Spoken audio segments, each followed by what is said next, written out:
Cette nuit-là, une femme sentit une présence si forte qu'elle se réveilla en sursaut, certaine que quelqu'un l'observait dans l'obscurité de sa chambre.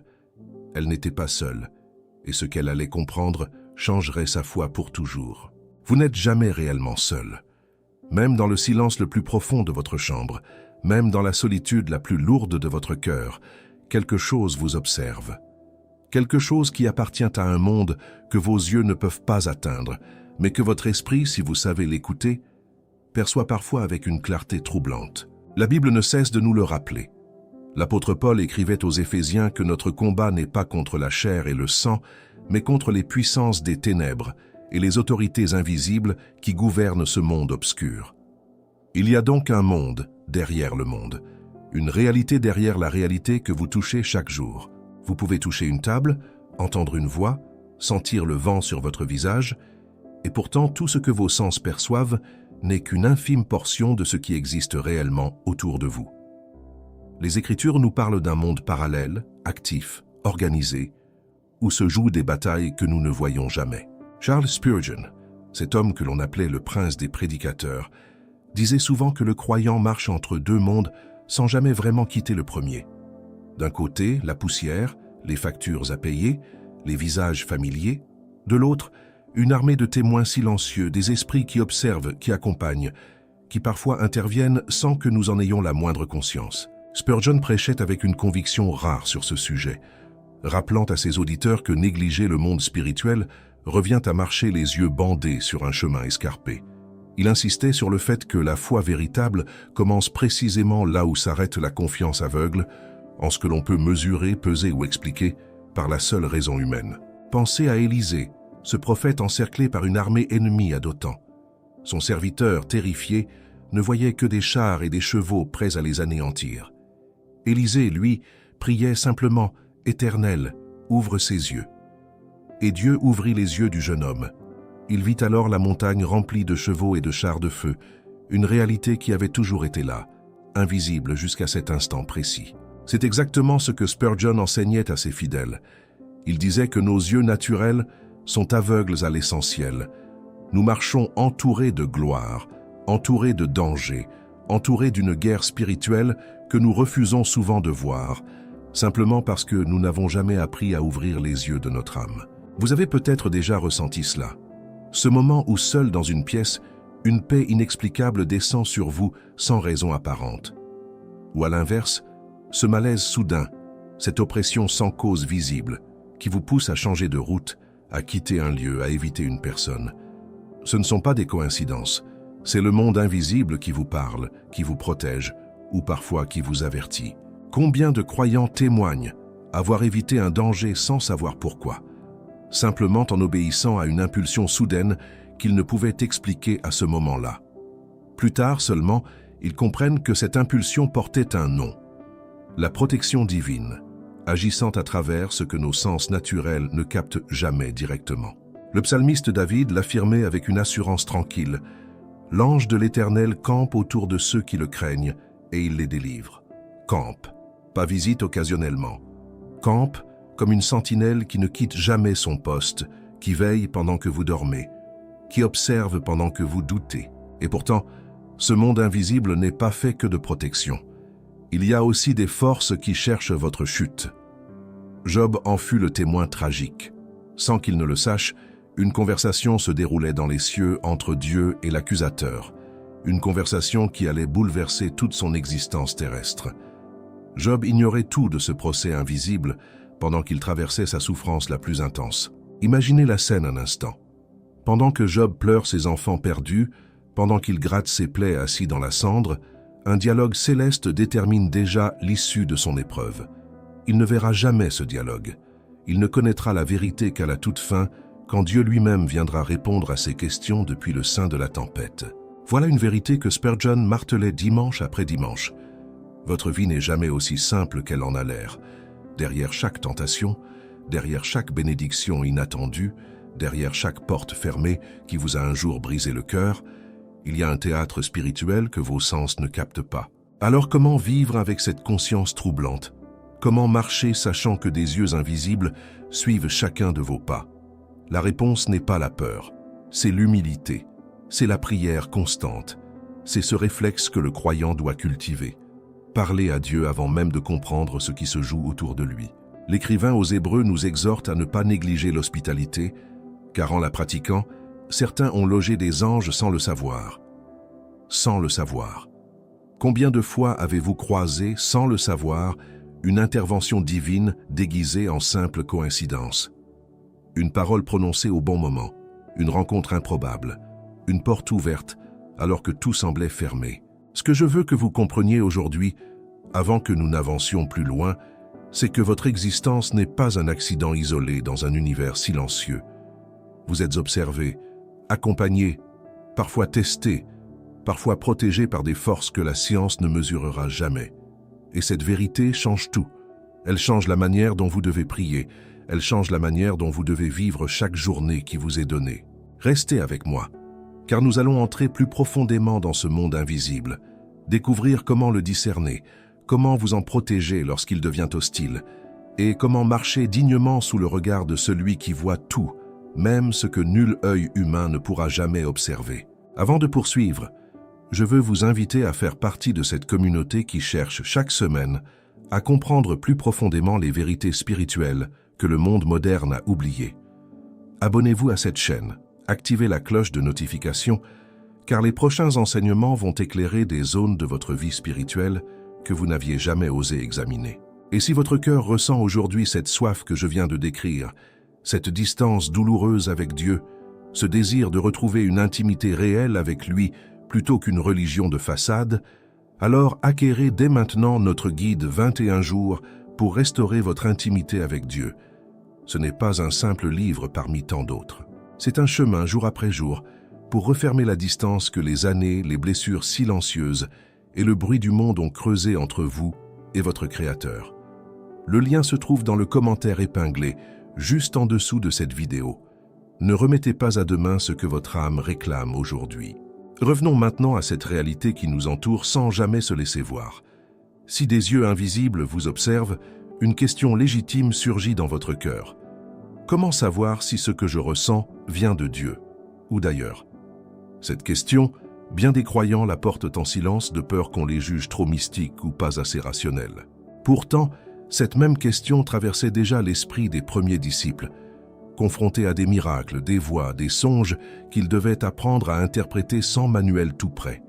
Ils avançaient à tâtons, guidés par la prière et par l'expérience partagée en communauté, exactement comme vous devez le faire aujourd'hui. La vérité, c'est que le discernement spirituel n'est pas un don réservé à quelques élus extraordinaires. C'est une capacité que chaque enfant de Dieu peut cultiver, patiemment, comme on affine l'oreille pour reconnaître une fausse note dans une mélodie familière. Plus vous passez de temps dans la parole, plus votre esprit apprend à distinguer ce qui vient du ciel de ce qui rampe dans l'ombre. L'apôtre Jean l'écrivait clairement à ses bien-aimés.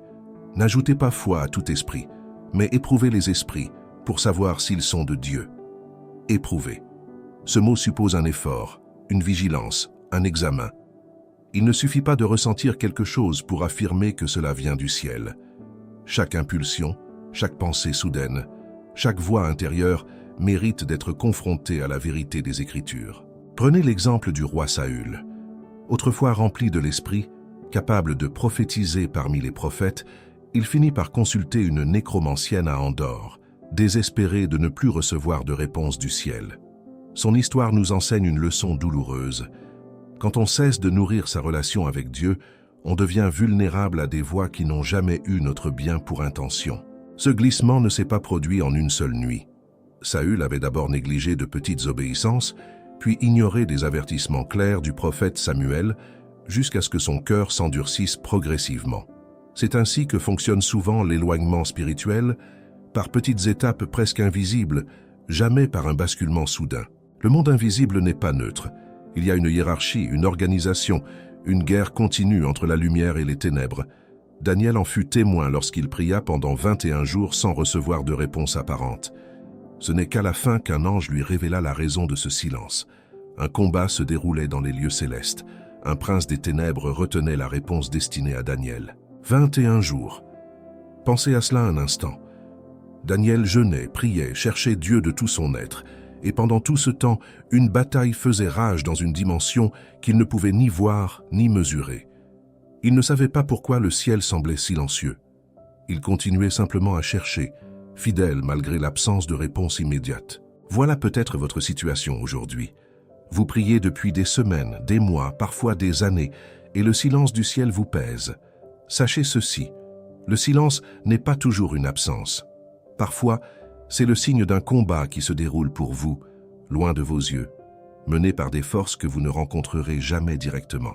Le discernement commence par la prière constante, mais il se nourrit aussi de la communauté. Dieu n'a jamais voulu que vous marchiez seul dans cette guerre invisible. Il a placé autour de vous des frères, des sœurs, des voix sages, capables de confirmer ou de tempérer ce que vous croyez percevoir. Un croyant isolé devient facilement une proie facile pour la confusion spirituelle.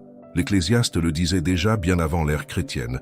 Deux valent mieux qu'un, car s'il tombe, l'un relève son compagnon. Malheur à celui qui tombe seul, sans personne pour le relever.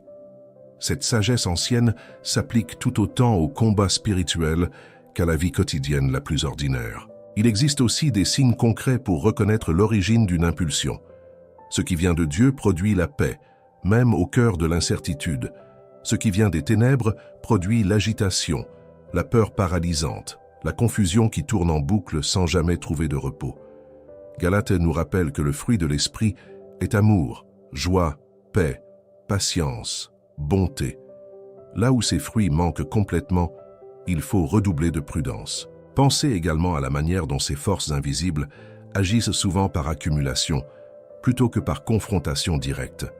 Une pensée négative aujourd'hui, une autre demain, un doute glissé subtilement dans une conversation, une fatigue morale qui s'installe sans que vous compreniez pourquoi.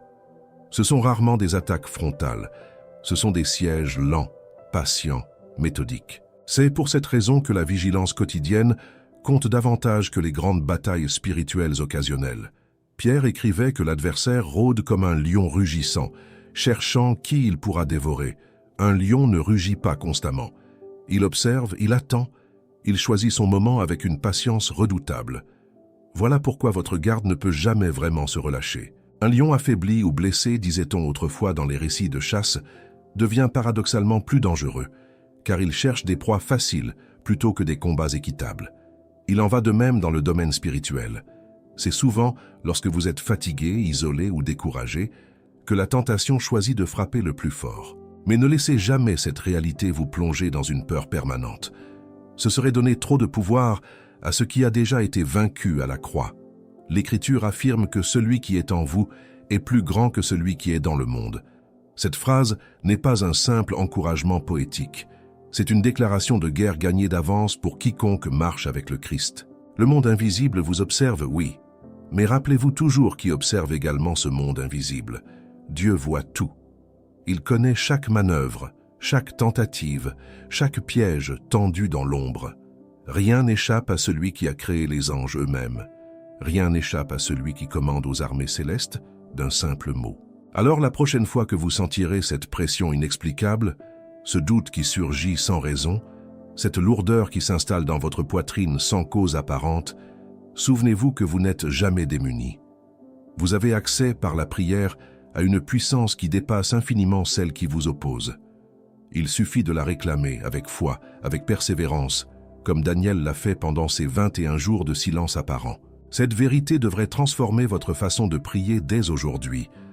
Non plus une prière timide, incertaine, presque honteuse, mais une prière ferme, consciente qu'elle atteint réellement les lieux célestes, qu'elle influence réellement une bataille dont l'issue vous concerne directement, même si vos yeux n'en verront jamais le déroulement. Il existe un récit dans le livre des Actes qui illustre parfaitement cette réalité invisible dont nous parlons depuis le début. Pierre était enchaîné dans une prison, gardé par 16 soldats, condamné à être exécuté le lendemain matin. Humainement, tout espoir semblait éteint. Et pourtant, cette nuit-là, un ange de l'Éternel entra dans la cellule, frappa Pierre au côté, et les chaînes tombèrent d'elles-mêmes. 16 soldats, des portes de fer verrouillées, une exécution programmée dès le lever du soleil.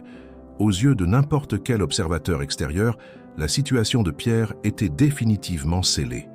Aucune stratégie humaine, aucune négociation, aucun plan d'évasion n'aurait pu changer l'issue de cette nuit-là. C'est précisément dans ce genre d'impasse totale que le monde invisible se révèle avec le plus de force. Pierre lui-même crut d'abord avoir une vision. Il pensait rêver, tant la scène paraissait irréelle. Ce n'est qu'une fois dans la rue, seul, que la vérité le frappa pleinement. Dieu avait envoyé son ange, et ce que ses yeux naturels n'auraient jamais pu anticiper venait de se produire sous son propre toit de fer et de pierre. Pendant ce temps, dans une maison non loin de là, des croyants priaient ardemment pour sa délivrance. Ils ignoraient tout de ce qui se déroulait dans cette prison. Leurs prières montaient, invisibles à leurs propres yeux, et pourtant, elles traversaient les murs, les gardes, les chaînes, pour produire un résultat concret dans un monde qu'ils ne pouvaient ni voir, ni contrôler. Cette histoire nous enseigne quelque chose de profond sur la nature de nos prières. Elles ne restent jamais suspendues dans le vide, oubliées, sans effet. Chaque supplication sincère devient une force active dans ce monde invisible que nous explorons ensemble. Vous ne savez peut-être jamais exactement comment Dieu répondra, ni par quel moyen précis, mais rien de ce que vous portez devant lui ne se perd. Il y a aussi cette scène étonnante dans le livre des Nombres, celle de Balaam et de son ânesse. Balaam chevauchait vers une mission contraire à la volonté de Dieu, aveugle au danger qui se dressait devant lui sur le chemin. Son ânesse, elle, voyait ce que son maître ne percevait pas. Un ange se tenait là, l'épée dégainée, prête à intervenir. 3 fois l'animal refusa d'avancer. 3 fois Balaam la frappa dans sa colère, incapable de comprendre pourquoi sa monture agissait ainsi. Ce n'est que lorsque Dieu ouvrit ses propres yeux qu'il vit enfin la réalité qui l'entourait depuis le début. Combien de fois avons-nous, nous aussi, avancé aveuglément vers un danger que d'autres autour de nous semblaient pourtant pressentir? Il est frappant de constater que Dieu a choisi, ce jour-là, une simple bête de somme pour percevoir ce qu'un prophète reconnu ne voyait pas. Cela devrait vous rappeler que la sensibilité spirituelle n'est jamais proportionnelle au statut, au titre ou à la réputation religieuse. Parfois, c'est la personne la plus discrète de votre entourage qui perçoit avec le plus de clarté ce qui se joue réellement autour de vous. Ce récit devrait nous rendre humbles. Il nous rappelle que notre perception naturelle des choses reste terriblement limitée. Parfois, une inquiétude que vous jugez excessive chez un proche, un avertissement qui vous semble exagéré, correspond en réalité à quelque chose de bien réel dans ce monde spirituel que nous ne maîtrisons jamais complètement. Même Jésus, dans son humanité pleine et entière, connut ce soutien du monde invisible. À Gethsémanée, alors que la croix se rapprochait et que son âme était accablée jusqu'à la mort, un ange vint le fortifier. Le Fils de Dieu lui-même, dans son moment le plus sombre, reçut cette assistance céleste que les yeux des disciples endormis ne virent jamais. Les disciples, eux, dormaient à quelques mètres à peine. Épuisés, incapables de veiller ne serait-ce qu'1 heure avec lui, ils manquèrent complètement ce moment d'intervention céleste. Cela révèle une vérité troublante. Le monde invisible agit parfois juste à côté de nous, sans que notre fatigue, notre distraction ou notre manque de vigilance nous permettent d'en percevoir la moindre trace. Pensez à cela un instant. Si le Christ, dans sa détresse la plus profonde, a bénéficié de cette présence invisible venue le soutenir, pourquoi douteriez-vous que la même grâce puisse vous accompagner dans vos propres nuits obscures? Vos larmes silencieuses, vos combats intérieurs que personne ne soupçonne, ne passent jamais inaperçus aux yeux de celui qui voit tout. L'Épître aux Hébreux parle également d'une grande nuée de témoins qui nous entourent, des hommes et des femmes de foi qui ont couru la même course avant nous. Cette image puissante suggère que votre combat spirituel n'est jamais isolé dans l'histoire. Vous marchez dans les pas de générations entières qui ont connu les mêmes doutes, les mêmes silences, les mêmes victoires arrachées dans la prière. Abraham a attendu des décennies avant de voir la promesse s'accomplir. Moïse a passé 40 ans dans le désert avant de recevoir sa véritable mission. David a fui dans les grottes pendant des années avant de porter la couronne. Chacun de ces témoins, aujourd'hui invisibles à vos yeux, a traversé une saison de silence semblable à celle que vous traversez peut-être en ce moment même. Cette conscience du monde invisible devrait changer votre manière d'aborder chaque journée. Vous ne marchez jamais réellement seul, même lorsque la solitude semble écraser votre cœur. Une réalité spirituelle bien plus vaste que votre situation immédiate se déploie constamment autour de vous. souvent sans que vous en perceviez le moindre signe extérieur. Il serait pourtant dangereux de transformer cette vérité en fascination excessive pour le mystérieux, au détriment d'une vie concrète et obéissante. Le but n'est jamais de chercher des signes partout, de vivre dans l'anxiété du surnaturel, mais de cultiver une confiance paisible. Dieu agit, que vous le perceviez ou non, à travers des moyens que votre intelligence ne saisira jamais entièrement. Gardez cette vérité gravée dans votre cœur aujourd'hui. Ce que vous traversez actuellement, cette épreuve qui semble ne jamais finir, cette prière qui attend encore sa réponse, tout cela se déroule sous un regard bien plus vaste que le vôtre. Le silence apparent du ciel cache souvent une activité intense que vous découvrirez peut-être seulement de l'autre côté de l'éternité. Ne mesurez donc jamais la fidélité de Dieu à la rapidité de vos réponses. Certaines délivrances arrivent en une nuit, comme pour Pierre. D'autres exigent des saisons entières de patience silencieuse et persévérante. Dans les deux cas, le monde invisible travaille, veille, agit sans relâche, même lorsque votre cœur ne perçoit absolument rien de ce mouvement caché. Il y a un nom donné à Dieu dans la Genèse qui mérite que nous nous y arrêtions longuement. Agar, servante égyptienne chassée dans le désert, seule, épuisée, croyant sa fin proche, reçut la visite d'un ange près d'une source d'eau. Bouleversée par cette rencontre, elle donna à Dieu un nom nouveau. « Tu es le Dieu qui me voit ». Remarquez bien qui reçoit cette révélation.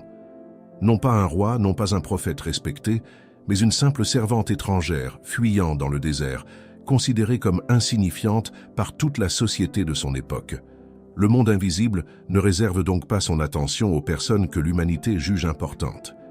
Il descend précisément vers ceux que le monde entier a l'habitude d'ignorer. El Roi, le Dieu qui voit. Pas seulement le Dieu qui existe quelque part au loin, indifférent aux détails de votre existence, mais celui dont le regard atteint précisément l'endroit exact où vous vous trouvez maintenant, dans votre solitude la plus profonde, dans votre désert le plus aride. Agar pensait avoir été oubliée.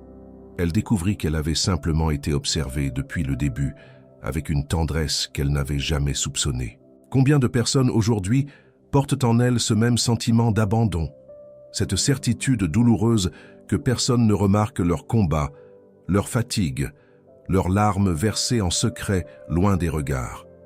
Le récit de Agar nous rappelle que ce sentiment, aussi réel soit-il sur le plan émotionnel, ne correspond jamais à la vérité spirituelle. Un regard vous accompagne, même dans le désert le plus reculé de votre vie. Prenons également l'histoire de Jacob, cette nuit où il resta seul près du gué de Yabok. Un homme surgit dans l'obscurité et lutta avec lui jusqu'au lever de l'aurore. Jacob comprit plus tard qu'il avait combattu avec Dieu lui-même sous une forme mystérieuse. Il en sortit boiteux, marqué physiquement pour le reste de sa vie, mais transformé intérieurement d'une manière irréversible. Cette nuit-là précédait un moment terrifiant pour Jacob.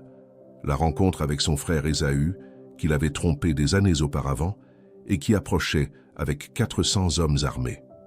Avant d'affronter son ennemi visible, Jacob dut d'abord affronter son adversaire invisible. Cet ordre n'est jamais un hasard dans les récits bibliques. Le combat spirituel précède presque toujours la victoire terrestre. Ce combat nocturne illustre une vérité que nous négligeons souvent. Parfois, le monde invisible ne se contente pas d'observer de loin. Il entre directement dans votre lutte, il s'oppose à vous, il vous pousse à vous accrocher jusqu'à ce qu'une bénédiction en sorte. Jacob refusa de lâcher prise avant d'avoir reçu ce qu'il cherchait, malgré la douleur, malgré l'épuisement d'une nuit entière de résistance. Votre propre vie contient peut-être en ce moment même un combat semblable, silencieux et épuisant. Une lutte qui dure depuis des mois, qui vous laisse épuisé, qui vous marque profondément, mais dont vous ne comprenez pas encore la finalité. L'histoire de Jacob nous enseigne à ne jamais lâcher prise trop tôt, même lorsque l'adversaire invisible semble avoir l'avantage pendant un temps. Pensez aussi à Élie, ce prophète pourtant si courageux face au prophète de Baal, qui s'effondra pourtant sous un genêt dans le désert, épuisé, désirant mourir, persuadé d'être seul survivant, fidèle à Dieu. Dans cet état de détresse totale, un ange le toucha, lui apporta du pain cuit sur des pierres chauffées et de l'eau, sans un mot de reproche pour son découragement. Il est saisissant de voir cet homme, capable d'avoir fait descendre le feu du ciel devant tout Israël la veille encore, s'effondrer complètement le lendemain sous la peur d'une seule femme, la reine Jézabel. Cela nous rappelle que même les serviteurs les plus puissants restent des êtres humains fragiles, vulnérables à l'épuisement, capables de sombrer brutalement après un triomphe éclatant. L'ange ne lui fit aucun sermon sur son manque de foi. Il ne le questionna pas sur les raisons de son effondrement. Il le laissa simplement dormir, puis le nourrit une seconde fois, avant de le laisser continuer sa route vers l'Horeb. Cette scène révèle une facette du monde invisible que l'on oublie trop souvent. Sa tendresse pratique, concrète, sans jugement, adaptée précisément à l'état d'épuisement de celui qu'il vient soutenir. Peut-être traversez-vous aujourd'hui une saison semblable à celle d'Élie. Non pas une attaque spectaculaire, mais un simple épuisement accumulé, un découragement qui vous pousse à vouloir tout abandonner. Sachez que le ciel ne répond pas toujours par un miracle éclatant. Parfois, il répond par du pain, de l'eau, du repos et une présence silencieuse qui attend patiemment que vous repreniez des forces. L'histoire de Gédéon offre une autre facette de cette réalité. Alors qu'il battait discrètement son blé dans un pressoir, caché par peur des ennemis, un ange vint s'asseoir sous un térébinthe et l'appela « vaillant héros ». Gédéon, lui, ne se sentait ni vaillant ni héroïque. Il se percevait comme le plus faible de sa famille, appartenant au clan le moins important de toute sa tribu. Notez le décalage frappant entre les mots de l'ange et la réalité visible de la scène. Un homme tremblant, caché dans un pressoir à raisin pour échapper aux Madianites, se voit appeler « vaillant héros » par une voix venue d'ailleurs. Ce n'était pas de la flatterie vide. C'était une déclaration prophétique sur ce que Gédéon deviendrait, bien avant qu'il ne le devienne réellement dans les faits. Le ciel voit rarement ce que nous voyons de nous-mêmes, avec nos doutes et nos comparaisons constantes. Là où Gédéon percevait sa faiblesse, l'ange percevait un potentiel que Gédéon lui-même ignorait totalement. Ce contraste devrait vous interpeller profondément. La manière dont vous vous jugez aujourd'hui, dans vos moments de découragement les plus sombres, ne correspond peut-être absolument pas au regard que le monde invisible porte réellement sur votre existence, votre valeur et votre avenir. Ces récits, pris ensemble, dessinent une image cohérente et rassurante. Le monde invisible qui vous observe n'est pas un tribunal permanent, cherchant à vous prendre en faute. C'est davantage une présence attentive, parfois combattante, parfois nourricière, toujours ajustée précisément à ce dont vous avez besoin dans l'instant que vous traversez, même quand vous n'en avez absolument aucune conscience. Que vous vous reconnaissiez dans le désert de Hagar, dans la lutte nocturne de Jacob, dans l'épuisement d'Élie ou dans la peur cachée de Gédéon, sachez ceci. Aucune de ces figures ne se sentait digne, forte ou préparée au moment où le ciel est intervenu. C'est précisément dans cette fragilité assumée que le monde invisible choisit si souvent de se manifester avec le plus de puissance. L'apôtre Paul, vers la fin de sa lettre aux Éphésiens, nous laisse une instruction précise face à ce monde invisible que nous explorons depuis le début. Il ne nous demande pas de fuir, ni de vivre dans une peur constante. Il nous demande de nous revêtir. Revêtez toutes les armes de Dieu, afin de pouvoir tenir ferme contre les ruses du diable. Ce verbe « revêtir » mérite qu'on s'y arrête un instant. Il ne s'agit pas d'un acte ponctuel accompli une seule fois, mais d'une habitude quotidienne, presque aussi naturelle que le fait de s'habiller chaque matin avant de sortir affronter la journée.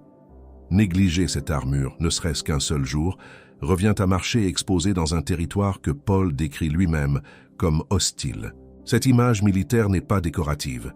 Paul écrivait probablement enchaîné à un soldat romain lorsqu'il rédigea ces lignes, observant chaque jour l'équipement complet d'un légionnaire. La ceinture, la cuirasse, les sandales, le bouclier, le casque, l'épée. Chaque élément servait un but précis dans le combat, et Paul en fit une métaphore saisissante pour la vie spirituelle du croyant. La ceinture de la vérité sert d'abord tout le reste, car sans vérité solidement ancrée, aucune autre défense ne tient réellement en place. La cuirasse de la justice protège le cœur, cet organe si facilement blessé par la culpabilité, le doute, l'accusation constante. Les sandales de la paix vous permettent d'avancer sur un terrain hostile sans jamais perdre votre stabilité intérieure. Le bouclier de la foi, nous dit Paul, éteint tous les traits enflammés du malin. Remarquez ce mot. Tous. Pas seulement certains traits choisis, pas seulement les attaques les plus douces. Tous. Cela signifie qu'aucune flèche invisible lancée contre vous, aucune pensée destructrice, aucun doute paralysant, ne dépasse la portée de ce bouclier lorsqu'il est fermement tenu par une foi active et persévérante. Le casque du salut protège l'esprit, ce lieu précis où se joue la majorité des batailles invisibles. C'est dans votre pensée que le découragement s'installe en premier, bien avant de se manifester dans vos actes ou vos paroles. Voilà pourquoi Paul insiste tant sur cette protection de l'intellect, de la mémoire, de l'imagination, contre les mensonges qui cherchent constamment à s'y infiltrer, jour après jour, souvent sans que vous en remarquiez même l'entrée. Enfin, l'épée de l'esprit, qui est la parole de Dieu, demeure la seule arme offensive de tout cet équipement. Toutes les autres pièces servent à résister, à tenir, à protéger. Seule la parole permet réellement de contre-attaquer. Jésus lui-même, tenté dans le désert par l'adversaire, ne répondit jamais par ses propres arguments, mais uniquement par des citations directes des Écritures. 3 fois l'ennemi tenta Jésus, et 3 fois la réponse fut la même. Il est écrit. Aucune improvisation, aucune négociation, aucune tentative de raisonner avec la tentation elle-même. Simplement la parole, opposée directement au mensonge, comme une lame tranchante qui coupe court à toute discussion inutile. Voilà le modèle que nous devrions suivre face à nos propres luttes invisibles. Remarquez également le moment choisi par l'adversaire pour attaquer Jésus, après 40 jours de jeûne, au sommet de la faiblesse physique. Cette tactique n'a jamais changé. C'est précisément lorsque vous êtes le plus vulnérable, le plus fatigué, le plus isolé, que les attaques invisibles se font les plus insistantes et les plus habiles. Mais pourquoi Dieu nous demande-t-il de nous équiper si minutieusement contre un monde que nous ne pouvons même pas voir? Précisément parce que ce monde, invisible à nos yeux, produit des effets parfaitement visibles dans notre existence quotidienne. L'anxiété qui vous ronge, le découragement qui revient sans cesse, les pensées destructrices qui tournent en boucle, tout cela porte souvent l'empreinte d'une origine spirituelle que la raison seule ne suffit jamais à expliquer complètement. Le psaume 91 décrit cette protection avec une précision saisissante. Celui qui demeure sous l'abri du Très-Haut repose à l'ombre du Tout-Puissant. Il ne craindra ni la terreur nocturne, ni la flèche qui vole de jour, ni la peste qui marche dans les ténèbres. Ce psaume ne promet pas une vie sans danger, il promet une présence constante au cœur même du danger. Notez le vocabulaire employé. Terreur nocturne, flèche du jour, peste des ténèbres, fléau de midi. Ce psaume couvre chaque moment de la journée, chaque type de menace, visible ou invisible. Cela suggère que la protection divine n'est jamais partielle ni sélective. Elle enveloppe l'existence entière du croyant, du lever au coucher du soleil, dans les moments de calme comme dans les instants de crise la plus aiguë. Il est important de comprendre que cette armure ne vous rend jamais invincible face aux difficultés de la vie. Elle vous rend stable au cœur de ces difficultés. Le croyant équipé de cette armure traversera tout de même des saisons de deuil, de maladie, de perte financière, d'incompréhension. Mais il les traversera fermement debout, plutôt qu'écrasé, désorienté, séparé de la source qui le maintient en vie. C'est une différence essentielle à saisir. L'armure ne supprime pas la tempête, elle vous permet de rester debout pendant qu'elle souffle. Trop de croyants abandonnent leur foi précisément parce qu'ils attendaient une protection contre toute épreuve, alors que les Écritures promettent plutôt une stabilité intérieure au milieu même des épreuves qui continueront inévitablement à survenir. L'apôtre Paul écrivait également aux Corinthiens que nous regardons non point aux choses visibles, mais à celles qui sont invisibles, car les choses visibles sont passagères et les invisibles sont éternelles. Cette perspective devrait transformer votre rapport au temps présent. Vos difficultés actuelles, aussi lourdes soient-elles, appartiennent au domaine passager. Ce qui compte réellement se déroule dans une dimension que vos yeux physiques ne peuvent atteindre. Un jour viendra où ce voile entre les deux mondes tombera définitivement. L'Écriture nous parle d'un moment où toute chose cachée sera révélée, où le monde invisible et le monde visible se rejoindront sous le regard de celui qui règne sur les deux. En attendant ce jour-là, vous marchez par la foi, non par la vue, équipé, protégé, jamais totalement seul, même lorsque tout autour de vous semble suggérer le contraire. Ce jour-là, vous comprendrez enfin chaque détail resté obscur pendant votre vie terrestre. Chaque prière apparemment restée sans réponse trouvera son explication. Chaque combat silencieux mené dans l'ombre sera reconnu à sa juste valeur. D'ici là, continuez à vous équiper chaque matin, continuez à croire même sans voir, car c'est précisément cette foi persévérante que le monde invisible observe avec le plus grand intérêt.